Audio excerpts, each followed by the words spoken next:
Hello student, मैं Naresh Kumar math by Naresh ji sir classes में आपका हार्दिक स्वागत करता हूं। आज फिर से हम एमएससी प्रवेश जिसके अंदर हमारे पास पेपर 4 चल रहा है डीजी एंड टीए यानी differential geometry and tensor analysis, और आज इसके अंदर हमारे पास यूनिट 4 में लेक्चर नंबर 13 है। ठीक है, और इस पेपर में हमारे पास बुक कौन सा है? टेंसर एनालिसिस का। तो देखो आज हमारे पास इस लेक्चर नंबर 13 के अंदर थ्योरम नंबर 1 है। ठीक है, वैसे हम थ्योरम 1 से लेके 11 तक कर चुके हैं किसके अंदर? इसी यूनिट के अंदर। अब ये चैप्टर नंबर 2 की है, तो आप फिर से एक बार चैप्टर 2 अपने पीछे वाले लेक्चर्स में हेडिंग डाल लिया होगा। अब एक बार फिर से आप चैप्टर 2 के लिए थ्योरम नंबर 1 लिखिएगा। ठीक है, और पढ़िए हमारे पास ये थ्योरम नंबर 1 क्या कह रही है। ठीक है भाई, थ्योरम नंबर 1 है हमारे पास, क्या कह रही है कि prove that the fundamental tensor GIJ is a covariant symmetric tensors of order 2। Yes, क्या कर रही है हमारे पास थ्योरम कि prove that the fundamental tensors GIJ is a covariant symmetric tensors of a order 2। और ये हमारे पास JPS की बुक में पेज 4-3 के ऊपर है भाई। ठीक है, ये हमारे पास JPS की बुक में पेज 4-3 के ऊपर है। देखो क्या प्रूफ करना है हमें इस फंडामेंटल टेंसर को। फंडामेंटल समझ गए ना, मूलभूत आवश्यक रूप से 100% आपको मानना पड़ेगा कि ऐसा ही है। अब कैसा होता है फंडामेंटल टेंसर? तो इससे जस्ट पहले वाले लेक्चर्स में हमने ये लिखा था जिसके अंदर रिमाननीय स्पेस नाम से DS2 is equal to GIJ और DXI और DXJ। वहाँ अपने आप में क्या कहलाता है? ये टेंसर होता था, और इसको हम क्या बोलते थे? Square root of a line element, है ना। स्क्वायर बोलते थे ना इसको, लाइन एलिमेंट या फंडामेट्रिक, ये इसको मेट्रिक फॉर्म बोलते थे या इसको यूक्लिडियन स्पेस बोलते थे। ठीक है, तो ये हमारे पास क्या हो गया? फंडामेंटल टेंसर हो गया। तो अपने को करना prove that the fundamental tensors GIJ is a covariant symmetric of tensors of order 2। देखो ऑर्डर तो 2 ही आना है, ये इस नीचे की ओर। अब हमें कोवेरिएंट सिमेट्रिक और लेके आना है, यानी GIJ के बराबर हमारे पास GJI आ जाए। GIJ के बराबर हमारे पास क्या आ जाए? GJI आ जाए, तो हमारे पास थ्योरम का स्टेटमेंट कंप्लीट हो सकता है। क्या कह रहा है? देखो थ्योरम का स्टेटमेंट हमारे पास है कि prove that the fundamental tensors GIJ, ठीक है, इस सिचुएशंस के अंदर होता है इज ए कोवेरिएंट, नीचे की ओर लगे हैं IJ कोवेरिएंट है, 1-2 या 1-2 लगे तो ऑर्डर 2 का है, सिमेट्रिक और आ जाए। बस क्या और आ जाए? सिमेट्रिक। सिमेट्रिक का मतलब GIJ है वो GJI के बराबर है आ जाए, इतना सा हमें इसके अंदर प्रूफ करना है। ठीक है, तो चलिए इसके प्रूफ में हम स्टेप बाय स्टेप करते हैं, जो जो हमें गिवन है वो हमें लिखते हैं। तो क्या दे रखा है भाई? सबसे पहले हमें एक फंडामेंटल टेंसर्स GIJ दे रखा है, और GIJ को आप सीधा सीधा नहीं ऐसे लिखोगे कि यहाँ से हमारे पास क्या है? GIJ है। तो हम क्या लिखेंगे कि सिंस वी नो दैट, हम यहाँ क्या लिखेंगे भाई? सिंस वी नो दैट, क्योंकि हम जानते हैं कि DS2 the metric tensor is given by, ऐसे लिख देना कि ये हमारे पास एक क्या होता है? मेट्रिक टेंसर होता है। Metric tensor is given by, हमारे पास मेट्रिक टेंसर है वो किस प्रकार से दिया जाता है? तो वो हमारे पास दिया जाता है DS2 is equal to GIJ DXI and DXJ, DXI and DXJ। ठीक है, अब यहां हम बोल सकते हैं where GIJ is fundamental tensors. ठीक है, आप चाहो तो बोल सकते हो वेयर GIJ है वो हमारे पास फंडामेंटल टेंसर है। ये अपने प्रीवियस लेक्चर के अंदर देखा होगा। ठीक है, ओके, ये हमारे पास फंडामेंटल टेंसर्स है। Now here we have to show that, ठीक है भाई, ध्यान रखना। Now here we have to show that, अब हमें यहां सिद्ध करना है कि now here we have to show that, अब हमें यहां सिद्ध करना है कि ये जो फंडामेंटल टेंसर है GIJ, ये हमारे पास क्या आ जाए? GIJ इज ए कोवेरिएंट, ये हमारे पास आ जाए कोवेरिएंट सिमेट्रिक टेंसर। ये आ जाए हमारे पास covariant symmetric tensors of order 2, covariant symmetric tensors of order 2।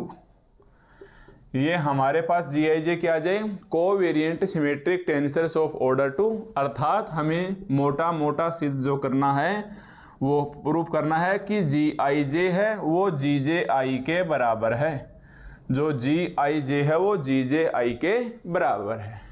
ठीक है, तो चलो एक तो हमें ये प्रूफ करना है, गिवन के नाम पे ऐसा है DS2 is equal to GIJ DXI into DXJ where GIJ is a fundamental tensor. ठीक है, तो अब आप इसे स्टार्ट करेंगे स्टेप बाय स्टेप से, कैसे भी करके हमें प्रूफ जो करना है वो है GIJ is equal to GJI। ठीक है, अब देखो सिंस वी नो दैट, देखो अब हम फिर से क्या जानते हैं, देखो सिंस वी नो दैट, ये ऐसे लिखेंगे again since we know that, हम जानते हैं कि मैं पीछे वाले लेक्चर्स में बता चुका हूं कि ये DS2 क्या है, एक प्रकार से DS क्या है, दूरी है, डिस्टेंस है, ये क्या होती है, ऑलवेज इनवेरिएंट होती है। तो since we know that DS2 is invariant, ये हमारे पास क्या होती है भाई, DS2 है ये इनवेरिएंट होती है। और इनवेरिएंट का मतलब क्या होता है, नो चेंज, मतलब इनवेरिएंट करेंगे अगर इस DS2 को तो ये क्या है, GIJ, समझिएगा इस बात को, GIJ DXI DXJ, इनवेरिएंट करेंगे तो GIJ DXI DXJ, इसको हम कैसे लिखेंगे, एक फ्रेम रेफरेंस से दूसरी फ्रेम ऑफ रेफरेंस में जाएगा तो G चला जाएगा G बार में, IJ को मान लो आपने बदल दिया है PQ में, तो ये DX किस में चला जाएगा, X बार में, I है तो P आ जाएगा, DX बार I है तो Q आ जाएगा, I है तो हमारे पास ये क्या आ जाएगा भाई, Q आ जाएगा। तो देखिए GIJ DX की I DXJ is equal to, मतलब एक फ्रेम ऑफ रेफरेंस से दूसरी फ्रेम ऑफ रेफरेंस से I और I बार क्या होता है, इनवेरिएंट होता है। ये मैं स्टार्टिंग वाले लेक्चर्स के अंदर दूसरे तीसरे लेक्चर में बता चुका हूँ, पीछे चैप्टर 1 में 2-3 बार हम इसको काम में भी ले चुके हैं। तो एक फ्रेम ऑफ रेफरेंस से दूसरी फ्रेम ऑफ रेफरेंस में जाना है तो G के ऊपर बार लगाइए, X के ऊपर बार लगाइए, X के ऊपर बार लगाइए, यहाँ IJ फिर ऊपर आ गए तो यहाँ PQ, फिर ये हमारे पास ही ऊपर आ गए। ठीक है, तो ये हमारे पास इस प्रकार से आ गए हैं। अब देखो आप चाहो तो इसको फिर से थोड़ा सा सिंप्लीफिकेशन आप कर सकते हो, किस प्रकार से भाई, GIJ DXI DXJ, ऐसा हम एक पीछे वाले चैप्टर नंबर 11 के अंदर हम कर चुके हैं, पर हम वहाँ इसको दोहराएंगे नहीं क्योंकि आपको भी इसको एग्जाम में लिखना है। मैं मान के चलूँगा ये इंपॉर्टेंट है भाई, अब आगे सारे लेक्चर्स इंपॉर्टेंट होंगे और मैं मान के चलूँगा 10 नंबर का आ गया है, तो हम पीछे का से एक बार नहीं बोल सकते, हालांकि आप कर चुके हो, जो प्रोसेस में अप्लाई करूँगा वो आपको दिखाई दे जाएगी। ठीक है, तो इसको अपन क्या लिख सकते हैं, देखो ये तो छोड़ दिया ऐसा कैसा, GIJ DX की I DXJ, और ये G बार PQ ऐसा कैसा, इसको मैं ऐसे लिख सकता हूँ क्या कि डेल X की बार P और डेल X की I इंटू DXI। देखो इसको मैं ऐसे लिख सकता हूँ क्या, डेल X की I इंटू DXI कर सकते हैं। P को हमने I और I से करके देख लो, I से I कैंसिल, वापिस यही बचेगा। इसी प्रकार इसको लिख लो, डेल X की bar Q upon del X की J इंटू DX की J, इंटू हमारे पास क्या आ गया, DX की J आ गया। ठीक है, और इसको एक जगह कर लो तो ये कितना बचेगा, GIJ DX की I एंड DX की J, और ये हमारे पास कितना बचेगा, G बार PQ, और ये आ जाएगा हमारे पास डेल X बार की P upon del XI, del X की bar Q upon del X की J, और ये DXI DXJ। अब आपको वो एग्जाम्पल याद भी आने लगे होगा धीरे धीरे। इसको मैं क्या करता हूँ, इधर लेके आता हूँ, इधर लेके आऊँगा तो देखो DXI DXJ क्या हो जाएगा, कॉमन हो जाएगा। तो ध्यान रखना भी, ये हमारे पास इक्वेशन नंबर 1 थी। ऐसा हमें प्रूफ करना है GIJ is equal to GJI, ताकि हम ये बोल सकें कि हमारे पास ही सिमेट्रिक है। ठीक है भाई, प्रूफ में क्या लेके आना है, GIJ is equal to GJI आ जाए, बस कैसे भी आ जाए चाहिए। टारगेट के ऊपर हमें चलना है तो टारगेट का ही एक रिजल्ट्स लेके आना है। ठीक है, तो हमारे पास नेक्स्ट स्टेप में ये क्या आ जाएगा, इसको मैं ले आता हूं इधर, तो ये आ जाएगा जी आई जे, देखो जी आई जे, और इसको इधर लेके आएंगे तो माइनस का जी बार पी क्यू, माइनस का जी बार पी क्यू, डेल एक्स की बार पी अपॉन डेल एक्स की आई, डेल एक्स की बार क्यू अपॉन डेल एक्स की जे। ठीक है, ये इधर आ गया, दोनों में कॉमन आ गया D x I D x J, दोनों में कॉमन आ गया है D x I D x J, और इक्वल में क्या बचेगा, जीरो। इसे आप मान लीजिएगा इक्वेशन नंबर 2। इक्वल में क्या बचेगा, इसको इधर लेके आएंगे तो बराबर में जीरो बच गया। और अगर मैं एक बार ये बताना चाहूँ, हमारे पास ऐसा कौन सा एग्जाम्पल था, तो पीछे वाले चैप्टर के अंदर ये आपने एग्जाम्पल नंबर 17 पढ़ा था भाई। ठीक है, ये एग्जाम्पल नंबर मतलब चैप्टर 1 के अंदर जो हमारे पास एग्जाम्पल नंबर 17 था। अगर मैं बताऊं, मैंने वहाँ आपको क्वेश्चंस नंबर कौन से लिखवाए थे, तो हमारे पास एग्जाम्पल नंबर 17 है, वो क्वेश्चंस नंबर 14 है, फिर वो हमारे पास क्वेश्चंस नंबर 14 के ऊपर करवाया है। ठीक है भाई, क्वेश्चंस नंबर 14 करवाया है, और ये आपको लेक्चर्स 11 में करवाया है। आप देखना लेक्चर्स नंबर 11 के अंदर हमारे पास वही प्रोसेस मिल जाएगी जो अब हम यहाँ अप्लाई करने वाले हैं, वही क्वेश्चन है। एक बार के लिए कुछ समय के लिए, क्योंकि वहाँ भी covariant tensors of order 2 proof करना होता था, बस आज एक नया वर्ड सिमेट्रिक और ऐड करना होगा। तो अगर आप ये एग्जाम्पल अच्छे से समझ चुके हैं तो यहाँ हमारे पास कोई दिक्कत नहीं आने वाली है। और यहाँ आते ही साथ आपके पास सस्पेंस रहेगा कि मैं छोटे वाला ब्रैकेट लगाऊं या हम बड़े वाला ब्रैकेट लगाएं, क्योंकि आपको दोनों ब्रैकेट्स का मतलब पता है। इसको क्या बोलते हैं, ब्रैकेट बोलते हैं, इसको तो क्या बोलते हैं, ब्रैकेट बोलते हैं, इसको भी क्या बोलते हैं, ब्रैकेट बोलते हैं, पर लिखेंगे क्या, पैरेंथेसिस। इसको हम क्या लिखेंगे, पैरेंथेसिस। ठीक है, तो यहाँ तक अब हम यहाँ आके पीछे 2 लेक्चरों में मैं 2 बार लैंग्वेज लिखवा चुका हूँ। लेक्चर नंबर 10 के अंदर भी लिखवा चुका और लेक्चर नंबर 11 के अंदर भी लिखवा चुका। क्या लैंग्वेज लिखते थे इधर आके कि इन इक्वेशंस टू करना क्या होता है, बस अपने को ये पता है dx है, dx not is equal to 0, इसका मतलब ये इज इक्वल टू 0। ठीक है, मतलब करना क्या होता है, हमें ये कोष्टक वाला 0 के बराबर कर दो, तो जी आई जे माइनस जी बार पी क्यू डेल एक्स की बार पी अपॉन डेल एक्स की आई और डेल एक्स की बार क्यू अपॉन डेल एक्स की जे इज इक्वल टू में आप क्या कर दो, 0 कर दो। अरे सीधा सा उद्देश्य ये है कि हमारे पास देखो ये नॉट इज इक्वल टू 0, इसका मतलब this is equal to 0, this is equal to 0, but ये टेंसर है, इसके अंदर हम डायरेक्ट नहीं लिख सकते। तो यहाँ हम क्या लिखेंगे, in equations two we can not jump, है ना, वही लाइनें, चंद लाइनें मैं फिर से रिपीट कर रहा हूँ, वी कैन नॉट जंप, हम जंप नहीं कर सकते,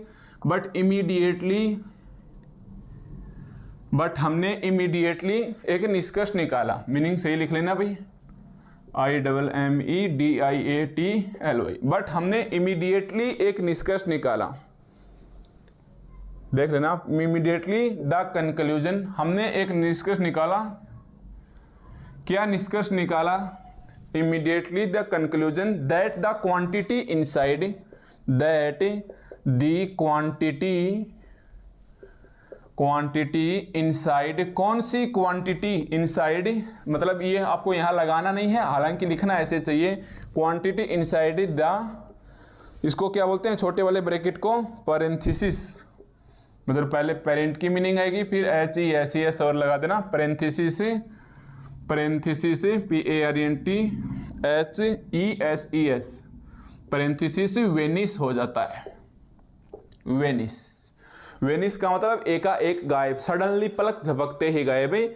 तो हमने क्या किया कि यहाँ से इस स्टेप से हम सीधा नहीं आ सकते, पर हम लैंग्वेज लिख के बाहर निकल आएंगे टेंसर की वजह से, कि in equations two we can not jump but immediately the conclusions, हमने तुरंत प्रभाव से एक निष्कर्ष निकाला कि the quantity inside the parenthesis vanish, एकदम से एकाएक गायब हो जाती है। ठीक है, तो वी मस्ट रिमेंबर, आई और जे को भी दिखाना पड़ेगा ना, तो वी मस्ट रिमेंबर, हमें यहाँ याद रखना चाहिए कि we must remember that here I and J are क्या है भाई, ये डम्मी इंडेक्स है है ना। ये हमारे पास क्या है, डमी इंडिसेज हैं। किसके लिए है भाई ये dummy indices, which implies summations, which implies summations, which implies summations, मतलब 1 1 के लिए, 2 2 के लिए, 3 3 के लिए, कितने भी डायमेंशन है ये उसके लिए। And it is sum the, and it is sum, किसका सम, विच इज 0, मतलब ये जोड़ने के बाद ये किसके बराबर चाहिए, सम इज 0। ठीक है, तो ये वही लाइनें हैं जो हम लेक्चर नंबर 10 के अंदर, लेक्चर नंबर 11 के अंदर लिख चुके। इन्हीं लाइनों को एक बार मैं फिर दोहरा रहा हूं। तो हमने यहाँ क्या निष्कर्ष निकाला, तो therefore the expression, yes therefore the expressions, इस बड़े वाले ब्रैकेट के अंदर इसको क्या बोलते हैं, ब्रैकेट। तो therefore the expressions in brackets is identically 0। ये हमारे पास क्या आ जाएगा, आइडेंटिकली, ये आ जाएगा आइडेंटिकली 0, i.e. अब आप ये डायरेक्ट लिख सकते हैं। ठीक है, तो आज हमारे पास फिर वही लैंग्वेज घूम के आ गई है जो हमने पीछे वाले 2 lectures, lecture number 10, lecture number 11 के अंदर ये लाइनें लिखी थी। उम्मीद है अब ये आपकी याद हो गई होंगी। अगर आपने ध्यान दिया होगा तो मैं पहले 2 लेक्चर्स में मैंने खुद भी देख के लिखा था बुक से, पर अब लिखते लिखते अभी यहाँ तक आते आते याद हो जाएगा कि आपको क्या करना है, इसको गायब करना है। यहाँ आते साथ आपको पता है ये गायब हो जाएगा, और मान के चलो ये छोटे कोष्टक के अंदर है। ठीक है, छोटे कोष्टक को बोलते हैं पैरेंथेसिस ही बोलते हैं, बस ब्रैकेट नहीं लगाना, इसका मतलब ऑलरेडी छोटा ब्रैकेट होता है। इसको हमें गायब करना है। देखो इसको गायब करके हमने लिख दिया 0, तो गायब को बोलते हैं सडनली वेनिश। ठीक है, तो हमने क्या बोल दिया कि हम डायरेक्ट नहीं जा सकते, we can not jump immediately the conclusion, हमने तुरंत प्रभाव से निष्कर्ष निकाला कि the quantity inside the parenthesis vanish, ये गायब हो गई। पर याद रखना चाहिए, we must remember that here I and J are dummy indices over summations. ठीक है, and it is sum is equal to 0, and it is मतलब ये दोनों जुड़ी हुई तो है एक प्रकार से। आप इसको ऐसे कर सकते हैं, माइनस साइन बाहर लगा दो, तो एक प्रकार से क्या जुड़े हुए हैं, प्लस से बीच में, तो सम क्या जाएगा, सम इज 0। ठीक है, therefore the expression in bracket, इसका मतलब ये एक्सप्रेशन है इस ब्रैकेट के अंदर, ये अपने आप ही किसके बराबर आ गया, आइडेंटिकली 0 आ गया। ठीक है, तो ये हमारे पास इस प्रकार से इक्वेशंस आ गई। ये आप इसे ऐसे बोल सकते हो कि Gij है, ये इस साइड में जाके क्या हो जाएगा भाई, G bar PQ del x bar P upon del x I del x bar Q upon del x J। इसे मान लो आप इक्वेशंस नंबर 3, क्यों फालतू में इक्वेशंस बढ़ाए जाएं, इसे हम मान लेंगे इक्वेशंस नंबर 3। ठीक है, अब हमें कोवेरिएंट टेंसर्स ऑफ ऑर्डर 2 लाना है। तो हमने एग्जाम क्वेश्चंस नंबर 14 किया था अपने लेक्चर्स नंबर 11 के अंदर है, तो वो आपने किस प्रकार से किया था, यहाँ इंटरचेंज कर दिया था। तो हम बोलेंगे नाउ इंटरचेंजिंग द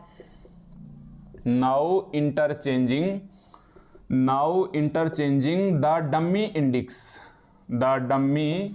इंडेक्स या इंडिसेज आई एंड जे, मतलब ये दोनों इंडिसेज आई और जे को आप आपस में चेंज कर दो। तो हमने क्या देखा कि ये जी आई जे किस में चला जाएगा, जे आई के अंदर, आई की जगह जे की जगह आई। ध्यान देना, पी क्यों ऐसा कैसा, डेल एक्स बार पी ऐसा कैसा, और डेल एक्स बार क्यों ऐसा कैसा। ये आई है, ये किस में चला जाएगा, जे में, और ये जे है, ये किस में आ जाएगा भाई, आई में। दिखाई दे रहा होगा ना, ये किस में आ जाएगा, आई में। अब आप इन दोनों इक्वेशनों को ऐड कर दीजिए, तो हम लिखेंगे ऐड इक्वेशंस 3 एंड 4। तो हमारे पास यही एक प्रकार से क्वेश्चन 14 रिपीट हो रहा है, उसी की भाषा, उसमें वहाँ सी और सी बार था, सी और सी बार था, यहाँ बस छोटा जी आ गया आई और जे करके। तो ये लाइनें मेरे हिसाब से अब आपको बिल्कुल भी परेशान नहीं करेंगी। जैसे ही आप लाइन लिखते हो तो आपको लिखने में मज़ा आ रहा होगा, यह याद हो गई होंगी अभी तक। अच्छा लगेगा कि we can not jump immediately the conclusion से, और फिर द सडनली वो वेनिस पार्थनेसिस को आप वेनिस कर दो, गायब कर दो, फिर जो बचे उसको लिख दो। ठीक है, तो ये हमारे पास आ गया इक्वेशंस नंबर 3, और ये आ गया हमारे पास इक्वेशंस नंबर 4। अब आप इसको ऐड कर दीजिएगा, तो आप लिखिएगा add equations 3 and 4, adding equations 3 and 4। चलते जी, बिल्कुल सिंपल है, 10 नंबर ऐसे ही नहीं मिलेंगे, सारी प्रोसेस रिपीट होगी। तो ये क्या हो जाएगा हमारे पास है GIJ, ये हमारे पास क्या हो जाएगा GIJ और GJI। ये कितना बचेगा G bar PQ del x की bar P upon del x की I, सही से लिखना भाई, इनटू में डेल x की बार Q अपॉन में डेल x की J। पहले ये ऐड किया, इसके कंपैरिजन में ये, फिर ये ऐड कर रहे हैं इसके कंपैरिजन में ये, plus G bar PQ del x की bar P upon del x की बार Q अपॉन, यहाँ है J और यहाँ है I, तो यहाँ है J और यहाँ है I, यहाँ है J और यहाँ है I। ठीक है भाई, J और I। अब आपको पता है इसी क्वेश्चंस के अंदर आपने क्या किया था, लास्ट टर्म के अंदर P और Q को भी आपने चेंज किया था। तो हम क्या लिखेंगे, अगेन इंटरचेंजिंग द, देखो क्या लिखेंगे फिर से, again interchanging the dummy indices, again interchanging the dummy indices P and Q in last term, P and Q। अब की बार हमें P एंड Q करना, ध्यान रखना इस लास्ट टर्म के अंदर, ये हमारे पास है फर्स्ट टर्म, ये सेकंड टर्म, ये थर्ड टर्म और ये फोर्थ टर्म। तो लास्ट टर्म के अंदर क्या करेंगे, dummy indices P and Q, again interchanging the dummy indices P and Q in last term we get, in last term we get. तो हमने इस लास्ट टर्म में चेंज करेंगे, तो P को आप कर दीजिएगा Q और Q को आप कर दीजिएगा P। तो GIJ plus GJI is equal to G bar PQ del x की bar P upon del x की I डेल x बार की Q अपॉन डेल x की J। ध्यान देना, यहां तक कोई टच नहीं करना, केवल और केवल लास्ट टर्म में P और Q को आपस में इंटरचेंज कर दीजिए। तो P को Q लिखा, Q को P लिखा, P को Q लिखा और Q को P लिखा। ठीक है, J नीचे से टच करना नहीं है, I नीचे से टच करना नहीं है, I नीचे से टच करना नहीं है। ठीक है, तो ये आपस में क्या हो गए हैं, इंटरचेंज हो गए हैं। अब देखो del x bar P upon del x I, del x bar P upon del x I, del x bar Q upon del x J, del x bar Q upon del x जे। अब आप यहाँ से common ले लीजिएगा। तो ये same example ही चल रहा है हमारे पास, मैं डायरेक्ट भी लिख सकता था बट आपको एग्जाम में डायरेक्ट नहीं लिखना है। तो एक तो ये आ जाएगा G बार PQ, ये कॉमन आ जाएगा, ये बचेगा G बार QP, ये बचेगा G बार QP। आप मेरे G में और Q में फर्क रखना भाई, वरना आपकी दिक्कत हो सकती है। तो इसीलिए मैं बोलता हूँ साथ साथ कॉपी पेन लेके बैठो और लिखते रहो del x bar Q upon del x की J, del x bar Q upon del x की J। ठीक है, इसको आप मान लो इक्वेशंस नंबर 5। यस, इसे हम क्या मानेंगे भाई, ये हमारे पास क्या है, इक्वेशंस नंबर 5 है।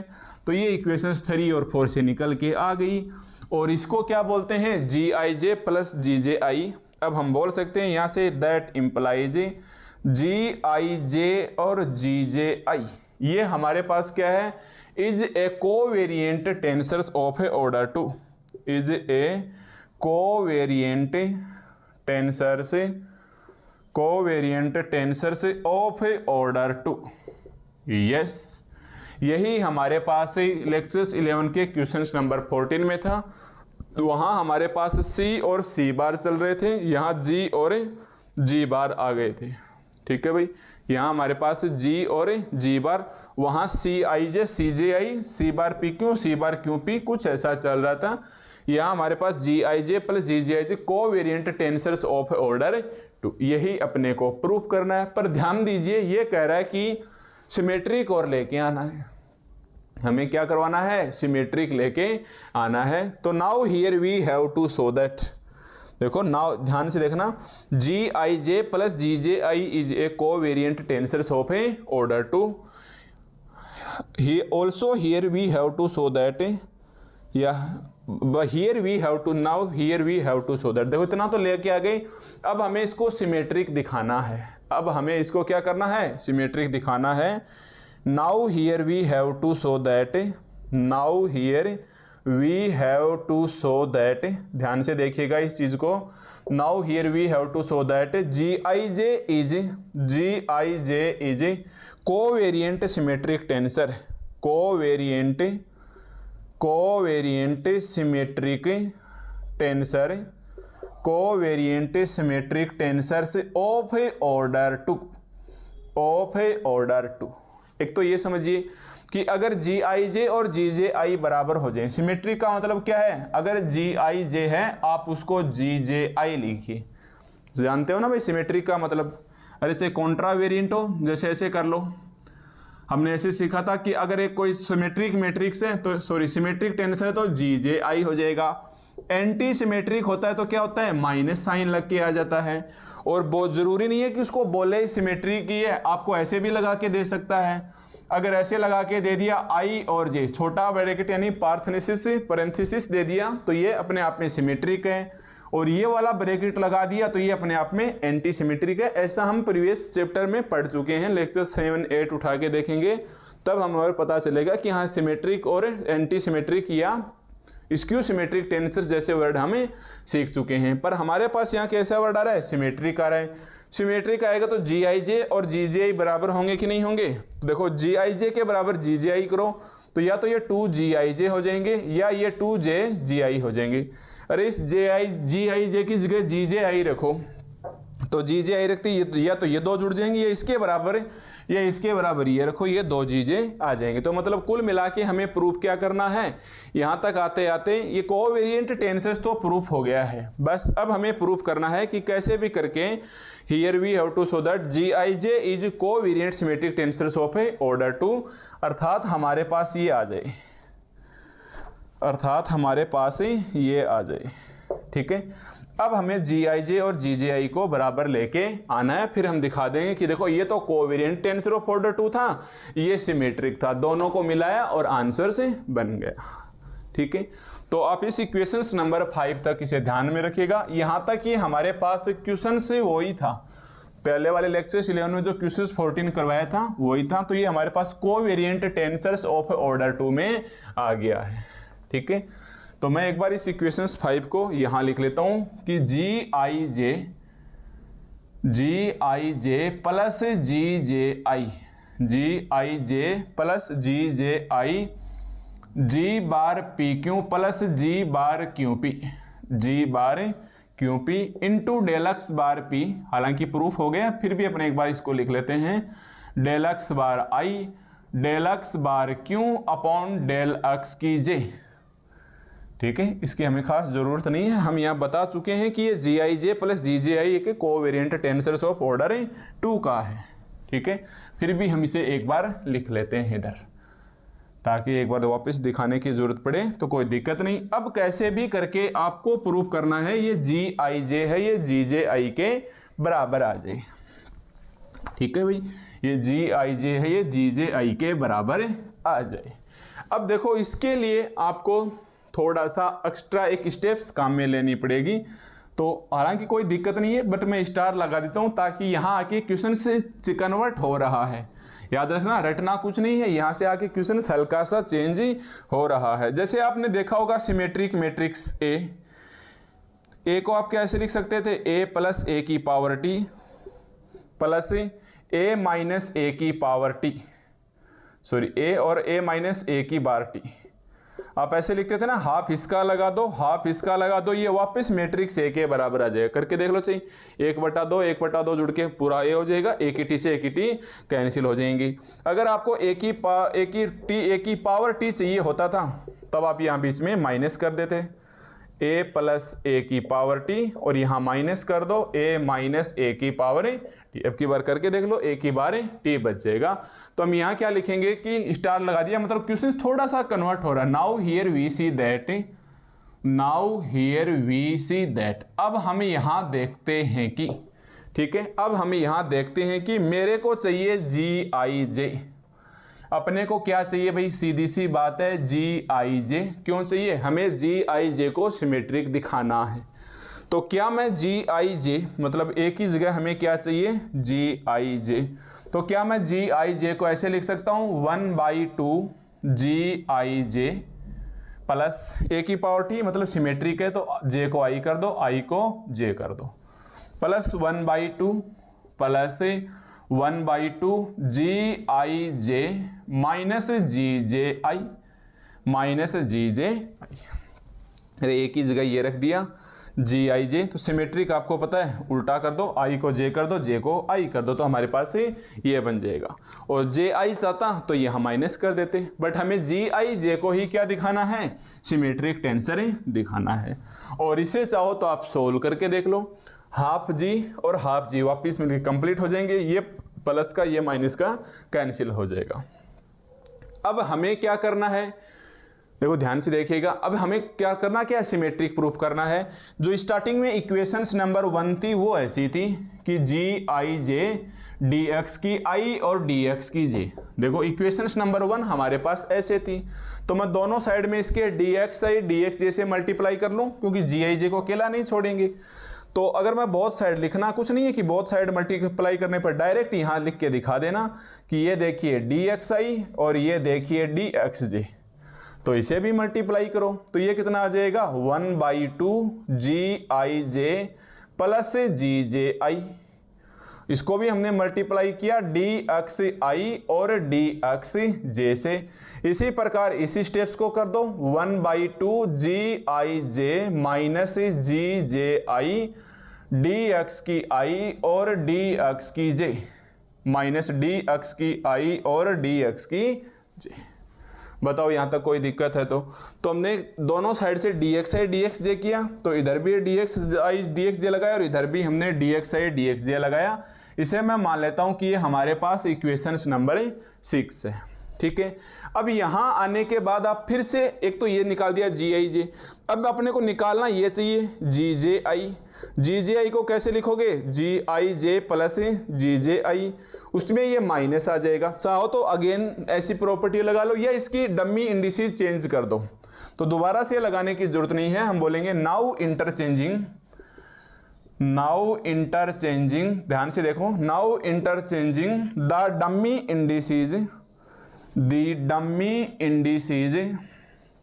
Now interchanging the dummy indices in dummy indices I and J in equations right hand side RHS side in equation 6 we get, in equation 6 we get. क्योंकि अपने पास डमी इंडिसेस हैं और डमी मतलब फर्जी हैं, इसको हम आपस में इंटरचेंज कर सकते हैं, इस बात से हमें कोई फर्क नहीं पड़ेगा। आपने देखा होगा हमने कितनी बार पी क्यू को आपस में चेंज कर दिया। हमारे पास इतना भी पावर्स है क्वेश्चन को एडजस्ट करने के लिए कि आप चाहो तो इसकी लास्ट टर्म के भी इंडिसेस चेंज कर सकते हो। तो अब की बार मैंने क्या किया, इक्वेशंस नंबर 6 के लेफ्ट पार्ट को तो रहने दिया ऐसा कैसा, राइट वाले पार्ट के देखो लिख देना भाई, ये भूल ना जाना, इसलिए अंडरलाइन कर रहा हूं कि now interchanging the dummy indices I and J right hand side in equation 6 we get. ठीक है, क्यों कर रहे हैं, वो कैसे भी करके हमें एक सिमेट्रिक एडजस्ट करना है। तो ये छोड़ दीजिए ऐसा कैसा, जी आई जे डी एक्स की आई और डी एक्स की जे। ठीक है, राइट हैंड साइड में क्या करना है, आई और जे को आपस में इंटरचेंज करना है। तो देखो ये तो लेफ्ट साइड थी इसकी, ये राइट साइड है, तो यहीं से लग जाओ आप राइट साइड में। क्या हो जाएगा भाई, जी आई जे को जी जे आई लिखूंगा प्लस जी जे आई को क्या लिखूंगा, जी आई जे लिखूंगा, डी एक्स आई को क्या लिखूंगा, डी एक्स जे लिखूंगा, डी एक्स जे को मैं क्या लिखूंगा, डी एक्स आई लिखूंगा। इसी प्रकार इसके अंदर आ जाओ, आई और जे को आपस में इंटरचेंज करो, तो आई जे को मैं जे आई लिखूंगा, जे आई को मैं आई जे लिखूंगा, और d x I D x j को हमें डी एक्स जे और डी एक्स आई लिखेंगे, और इसे हम मान लेंगे नेक्स्ट इक्वेशन नंबर 7। ठीक है, इसे हम मान लेंगे नेक्स्ट इक्वेशन नंबर 7। अब आप इक्वेशन 6 और 7 को ऐड कर दीजिए, तो हम लिखेंगे adding equation 6 and 7 we get, adding equation 6 and 7 we get. तो इन दोनों को ऐड करने पर हमने देखा कि g I j d x I D x j, g I j d x I D x j बिल्कुल एक समान हैं। तो हमने इसको लिख दिया 2 जी आई जे डी एक्स की आई और डी एक्स की जे। यस, 2gij dx की i और dx की j। यहाँ से आप ऐड करो तो देखो इसमें 1/2 है, इसमें 1/2 है, इसमें भी 1/2 है, इसमें भी 1/2 है। आप कॉमन ले लो 1/2, तो हमने 1/2 कॉमन ले लिया। तो ये कितना बचेगा हमारे पास gij प्लस gji। देखो ध्यान से gij प्लस gji। इसके जस्ट बाद में ये क्या बचेगा, चाहे ये लिख लो, एक ही बात है। ये हमारे पास क्या बचेगा gij, ये हमारे पास बचेगा gij माइनस gji, और ये हम लिखेंगे gji। ये आ जाएगा हमारे पास gji प्लस gij, और ये आ जाएगा हमारे पास gji माइनस gij। अब आप सोच रहे होंगे कि ये कैसे ऐड होंगे, ये तो dxi dxj हैं, ये dxj dxi हैं, ये dxi dxj हैं, ये dxj dxi हैं। तो आप इसे देखो कोई फर्क नहीं पड़ेगा, xi xj लिखो या देखो dxj dx, उल्टा सुल्टा तो नहीं है ना। अरे भाई a इंटू बी लिखो या b इंटू a लिखो, तो आप या तो dxi dxj लिखो या dxj dxi लिखो, इस बात से हमें कोई फर्क नहीं पड़ने वाला है। ठीक है, तो हमने जस्ट कंपैरिजन ऐड किया, ये इसके कंपैरिजन में ऐड हो गया, ये इसके कंपैरिजन में, देखो है तो ना dxj और dxi तो है, और ये भी हमारे पास dxj और dxi ही तो है। बस बात तो इसकी है ना कॉन्ट्रावेरिएंट टेंसर्स की है, और तो कोई दिक्कत ही नहीं है। तो ये हमने ऐड कर दिया, 1/2 1/2 1/2 1/2 सब में कॉमन था, ले लिया। अब जो कटता है वो काटिए, जैसे माइनस का gji है प्लस के gji से किसी भी एक से काट दीजिए। माइनस का gij है वो प्लस के gij से कैंसिल हो गया, तो ये हमारे पास कितना बच गया 1/2 gij और gij। ये बच गया हमारे पास 2gij और gji और gji। ये बच गया हमारे पास 2gji, और ये बच गया हमारे पास dxi इंटू dxj। ये बच गया हमारे पास dxi इंटू dxj, और यही हमारे पास अपना रिजल्ट आ गया है। ठीक है भाई, यही हमारे पास अपना रिजल्ट आ गया है जो हमें प्रूफ करना था। तो ऐसे आप चलोगे थ्योरम्स में स्टेप बाय स्टेप से, तो मेरे को नहीं लगता कि कहीं भी किसी भी प्रकार की प्रॉब्लम्स आप फेस ही करोगे। तो एक बार और लिख लेना कि ये हमारे पास क्या है, देखो ये ऐसे है हमारे पास 2gij है, ऐसे देखो एक बार इसको, dx की i और dx की j। ठीक है, तो ये 2gij है, तो इसको मैं ऐसे लिख लूँ क्या, दो बार है gij प्लस gij। समझना इस बात को, ये कितनी बार है 2gij लिखो, ये ऐसे लिखो gij प्लस gij। इंटू में क्या है इसके dxi और dxj, इंटू में इसके क्या है dxi और dxj। 2 अंदर ले चलो, तो ये कितना बचेगा gij plus gji, gij plus gji। देखो 2 ये भी कैंसिल, 2 ये भी cancel, gij plus gji into में dxi dxj, इंटू में हमारे पास क्या आ जाएगा dxi और dxj। अब देखिए dxi dxj से dxi dxj काटिए, एग्जाम में काट के मैं दिखाइए, डायरेक्ट आप स्टेप्स में लिखिए कि gij प्लस gij। देखो दोनों एक ही जैसे हैं भाई, दो बार लिखो या ऐसे लिखो। तो dxij dxji से ये कैंसिल हो गया, ये बचा हमारे पास gij प्लस gji। ठीक है, तो पहले ये कट गए, काटना एग्जाम में मत काट के दिखाना, बस ऐसे ही काट लो। फिर आपने देखा ये gij से LHS साइड से इसकी LHS साइड कैंसिल, एग्जाम में मत काट के दिखाना, दैट इम्प्लाइज में आना।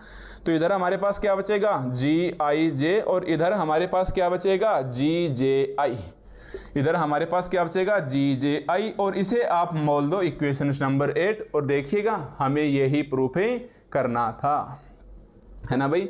इक्वेशन 7 तक आ चुके हैं, हमारे पास ये आ गई है इक्वेशन नंबर 8, और हमें यही प्रूफ करना था।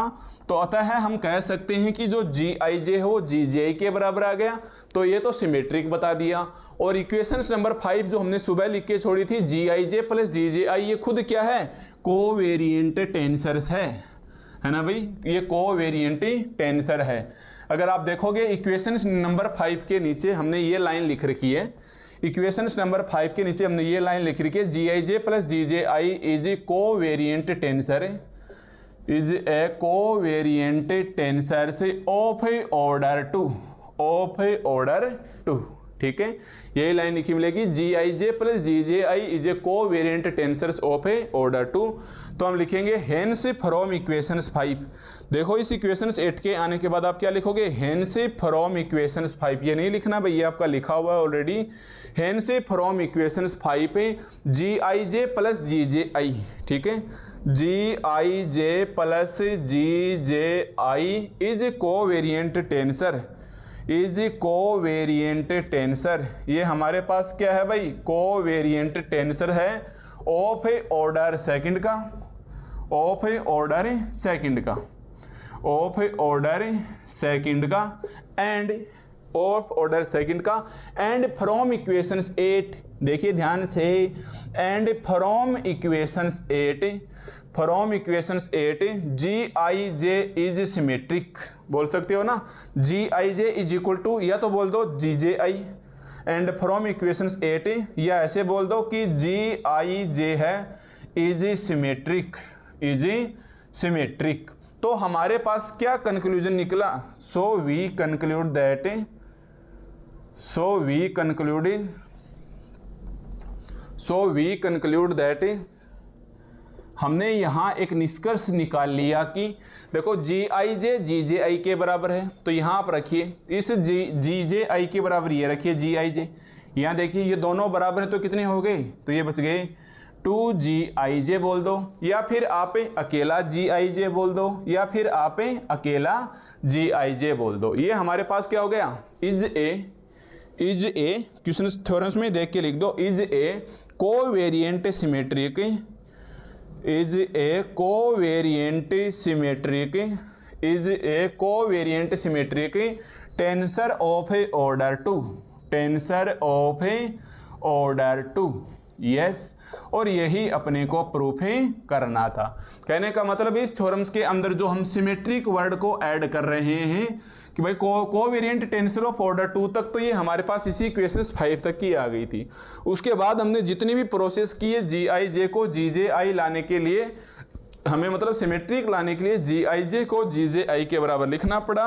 और अगर जी आई जे के बराबर जी जे आई है या इस जी जे आई के बराबर जी आई जे है, तो ये अपने आप ही कितने हो गए, 2 जी आई जे लिखिए, या सिंपली बोल दीजिए कि एक जी आई जे क्या है, covariant symmetric tensors of order 2 का है। ठीक है, तो इस प्रकार से करके ये हमारे पास थ्योरम्स वेरी इंपॉर्टेंट होती है, इसमें कहीं भी कोई शॉर्टकट नहीं चलता। अब जितना छोटा लिखोगे उसमें उतने ही माइनस में जाओगे, आप लिख भी नहीं पाओगे, और लास्ट में तो आके आपको एडजस्ट सा ही करना होता है। इसलिए मैंने इसको बिल्कुल स्टेप बाय स्टेप्स बताया है, ताकि आपको किसी भी प्रकार की प्रॉब्लम फेस ना हो, है ना भाई, ताकि आपको किसी भी प्रकार की प्रॉब्लम इसके अंदर फेस ही ना हो। इस वजह से आपको इसे अच्छे से समझाया गया है, और ये वेरी वेरी इंपॉर्टेंट है। एग्जाम में चैप्टर 2 से 10 नंबर का एक क्वेश्चन से आता ही आता है। ये आज तक चेंज ना तो हुआ है और ना ही आगे चेंज ही होगा, क्योंकि पहले वाला जो चैप्टर पढ़ा लेक्चर्स 1 से लेके लेक्चर्स 11 तक, उसके अंदर सब टेंसर के बारे में बेसिक था। ठीक है, तो ये हमारे पास एक थ्योरम हो गई। उसके बाद टॉपिक आता है इंडिकेटर। इंडिकेटर मैं आपको पिछले वाले लेक्चर्स में बता चुका हूँ भाई। ठीक है, इंडिकेटर मैं आपको बता चुका हूँ। हालांकि देखो ये तो होती है मेट्रिक फॉर्म, dx की i और dx की j। इंडिकेटर e लिख के आप क्या लिखोगे, +-1, और ये मैंने लास्ट ईयर लेक्चर्स में अच्छे से समझाया था, इसलिए इसका जिक्र नहीं करेंगे। नेक्स्ट हमारे पास टॉपिक है कॉन्जुगेट। नेक्स्ट हमारे पास टॉपिक है conjugate matrix tensor, conjugate metric tensor. ठीक है भाई, लास्ट जो नेक्स्ट हमारे पास टॉपिक है वो है कॉन्जुगेट मैट्रिक टेंसर से। ये हम पढ़ रहे हैं अपने इस चैप्टर नंबर 2 के अंदर। तो आपको याद होगा लास्ट लेक्चर्स नंबर 11 के अंदर हमने चलते चलते आपको बताया था, और आपने पीडीएफ नोट्स में भी देखा होगा कि चैप्टर नंबर 1 में हमने कॉन्जुगेट टेंसर पढ़ा था। हमने केवल और केवल क्या पढ़ा था भाई, कॉन्जुगेट टेंसर्स पढ़ा था, जिसके अंदर हमने कुछ इस प्रकार से पढ़ी थी कि ये प्रॉपर्टी तो पक्की रहेगी कि ए आई जे, मतलब एक तो ये हमारे पास ए आई जे, फिर बी आई के, या ऐसे बोल दो कि ए आई जे और बी आई के, तो जे और के आ जाएगा, डेल्टा के और जे आ जाएगा। तो लास्ट ईयर लेक्चर्स में हमने 11 में क्या सीखा था चैप्टर 1 से, वो एक बार मैं ऐसा कैसा डेफिनेशन लिखता हूँ। तो वहाँ हमने बोला था या तो ये कॉन्जुगेट टेंसर होता है या इसका दूसरा नाम क्या है, रेसिप्रोकल। ये इसका दूसरा नाम क्या है भाई, रेसिप्रोकल टेंसर है, ठीक है। और ये हमारे पास ऐसे होता था ए आई जे बी आई के इज इक्वल टू डेल्टा के जे।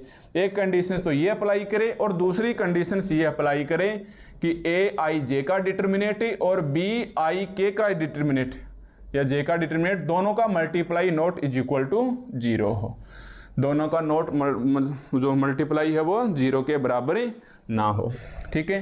फिर इसी के अंदर आपने लेक्चर से पीडीएफ नोट्स के अंदर देखो समझना जरूरी है ताकि यहाँ कंपैरिजन करने में दिक्कतें ना आए। फिर आपने पीडीएफ नोट्स में थ्योरम्स नंबर 11 देखा होगा, या आपको बुक की फोटो मिली है या पीडीएफ में जैसा भी आपको मिल रहा है, उसके अंदर हमने ये देखा था कि बी आई जे है, ये बी आई जे है। आप इसको ऐसे लिखिए जी ए जी और नीचे टेंसर ए आई जे अपॉन डिटर्मिनेट ए आई जे, अपॉन डिटर्मिनेट ए आई जे। मतलब यहाँ ए लगाओगे तो ए का लेना है और बाहर बी आएगा, और अगर यहाँ ए ले लेते हो, देखो अगर आप यहाँ ले लेते हो ए आई जे ले लेते हो, तब आपके पास से ये जी बी आएगा, यहाँ आई और जे, और यहाँ डिटर्मिनेट बी आई जे आएगा। तो आप कोई भी एक कॉन्ट्रा वेरिएंट लेके एक कोवेरिएंट की ओर चल सकते हो। तो ये तो आपने प्रोसेस वहाँ देखी होगी। अब इसको चेंज कर दो, बात तो वही है भाई, कॉन्जुगेट टेंसर है या रेसिप्रोकल टेंसर है। यहाँ आज हमारे पास आके नाम आ जाएगा टॉपिक का कि कॉन्जुगेट मेट्रिक टेंसर क्या होता है। मतलब इसी टेंसर के आज हमने क्या लगा दिया है, मेट्रिक लगा दिया। और आप भी देख रहे हैं कि इस चैप्टर नंबर 2 में हमारे पास क्या चल रहा है, मेट्रिक चल रहा है। तो एक नाम तो हो गया कॉन्जुगेट मेट्रिक टेंसर, या दूसरा क्या हो जाएगा, रेसिप्रोकल, है ना, यानी व्युत्क्रम रेसिप्रोकल मेट्रिक टेंसर। तो आप इसके दोनों ही नाम लिखिएगा, दोनों ही नाम इसके एग्जाम में पूछे जा सकते हैं। तो ये हमारे पास क्या होता है, अगर मैं इससे कंपैरिजन करूं तो आज ये आ गया है हमारे पास चैप्टर नंबर 2 के अंदर। तो इसकी आप डायरेक्ट डेफिनेशंस लिखिए, g I J is equal to g I j upon में जी, ठीक है। अब बात यही है, जी क्या है, जी ए आई जे क्या है, तो आप लिखेंगे और ये ऐसे लिख लीजिए वेयर ये जी आई जे क्या है, तो इसको बिल्कुल शॉर्ट फॉर्म में लिखेंगे, को फैक्टर है जी आई जे का इन डिटर्मिनेट इन जी आई जे। कैसे निकलेगा, एग्जाम्पल के माध्यम से समझाएंगे। एंड ये खुद जी क्या है, ये जी आई जे है, ये जी आई जे का डिटर्मिनेट है। देखो यहाँ डिटर्मिनेट लगा रखा है जी इस ए आई जे के, तो यहाँ ये जी और जी आई जे के, तो जी हमारे पास जी आई जे, और ये डिटर्मिनेट आपको पता है 0 नहीं आना चाहिए। यहाँ भी हमारे पास डिटर्मिनेट 0 नहीं आना चाहिए, है ना भाई, यहाँ भी हमारे पास डिटर्मिनेट 0 नहीं आना चाहिए, ठीक है। फिर इसका दूसरा रूप क्या था जो हमने डेफिनेशंस के रूप में याद रखा था, तो आप यहाँ भी याद रख सकते हैं। और इसका दूसरा क्या है, कॉन्जुगेट मेट्रिक टेंसर को आप ऐसे भी लिख सकते हैं, कॉन्जुगेट मेट्रिक टेंसर या रेसिप्रोकल टेंसर से मेट्रिक टेंसर्स को आप ऐसे भी लिख सकते हैं कि जी आई जे और जी आई के ये बराबर बचेगा डेल्टा के और जे के। मतलब यही प्रोसेस है, बस ए और बी की जगह आज हमारे पास छोटा जी आ गया, और इस छोटे जी को हम क्या मानते हैं, छोटे जी को हम जी आई जे का डिटर्मिनेंट बोल देते हैं। और जी आई जे क्या है, fundamental covariant tensors of order 2, जो हमने अभी थ्योरम सिद्ध किया है, इसलिए याद रखना। इसके अंदर जैसे जैसे बारी आती है ये जी आई जे dx की आई dx की जे, अरे यही तो मेट्रिक होती है, यही तो हमारे पास क्या होती है, मेट्रिक फॉर्म होती है। इस जी आई जे का जो डिटर्मिनेट है उसी का हमने संकेत दे दिया है जी। तो कॉन्जुगेट मेट्रिक टेंसर्स को आप कैसे याद रखोगे, या तो आप ये अप्लाई करोगे, और ज़्यादातर कंडीशंस में हम यही अप्लाई करेंगे कि जी आई जे जी आई के इज इक्वल टू डेल्टा के और जे। या इसका दूसरा रूप लेंगे तो जी की पावर आई जे, मतलब ये तो नीचे के लिए आ गया, अगर ऊपर आता हुआ दिखाई दे रहा है जी की आई जे, तब आप लिखेंगे कैपिटल जी आई जे अपॉन जी, और वास्तव में कैपिटल जी किसके बराबर है, आप लिख सकते हो कोफैक्टर। और आपको किसी भी मैट्रिक्स के कोफैक्टर अच्छे से निकालने आते हैं, cofactor of g I j in determinant g I j, और ये खुद जी किसके बराबर है, डिटरमिनेट जी के बराबर है। तो ये डेफिनेशन है, आपको याद रखनी है। अब किसके लिए, कॉन्जुगेटिव मैट्रिक टेंसर के लिए, ठीक है। और ओरिजिनल मैट्रिक फॉर्म ये होती है, और जैसे ही मैट्रिक नाम आए और छोटा जी नाम ना आए, ऐसा हो ही नहीं सकता है। तो इस पूरे चैप्टर के अंदर आप कोई भी क्वेश्चंस या थ्योरम्स देखिए, हर बार आपको इस जी के दर्शन होंगे, जो इस प्रकार से जी आई जे में लिखा जाएगा, या डिटरमिनेट ऑफ जी आई जे के लगा के जी आई जे आएगा। अगर कॉन्जुगेट या हमारे पास रेसिप्रोकल मैट्रिक टेंसर नाम आता है, मतलब मैट्रिक जुड़ के आता है, तब तो ये आ जाएंगे। और मैट्रिक हट जाता है तो ये छोटे छोटे जी ए और बी के अंदर चले जाएंगे, छोटे छोटे जी ए और बी के अंदर ही चले जाएंगे। और मैट्रिक लग गया तो छोटे वाला जी आप रिप्रेजेंट कर सकते हो, ठीक है। तो आज हमारे पास इस लेक्चर नंबर 13 के अंदर केवल इतना ही, जिसके अंदर आपने एक फंडामेंटल थ्योरम ऑफ कोवेरिएंट और सेकंड ऑर्डर का, एक तो ये सीखा कि सिमेट्रिक होता है, और दूसरा आपने एक छोटी सी डेफिनेशन जो पहले पढ़ चुके थे, वहाँ ज़्यादा सीरियसली नहीं लिया था क्योंकि उसमें कुछ था नहीं, बट यहाँ आज मैट्रिक होके थोड़ा स्टैंडर्ड लेवल आ जाएगा, जो हम आगे के लेक्चर्स में कवर कर लेंगे। इस वजह से मैंने लास्ट लेक्चर 11 में इसको ऐसे बोला कि आप PDF नोट्स में देख लीजिएगा। तो इसका कॉन्सेप्ट हमारे पास यहाँ अभी क्लियर नहीं हुआ, क्वेश्चंस के माध्यम से क्लियर हो जाएगा, ठीक है। तो आज के लेक्चर में बस केवल इतना ही। अब आगे मिलते हैं नेक्स्ट लेक्चर्स में कुछ और क्वेश्चंस वगैरह के साथ।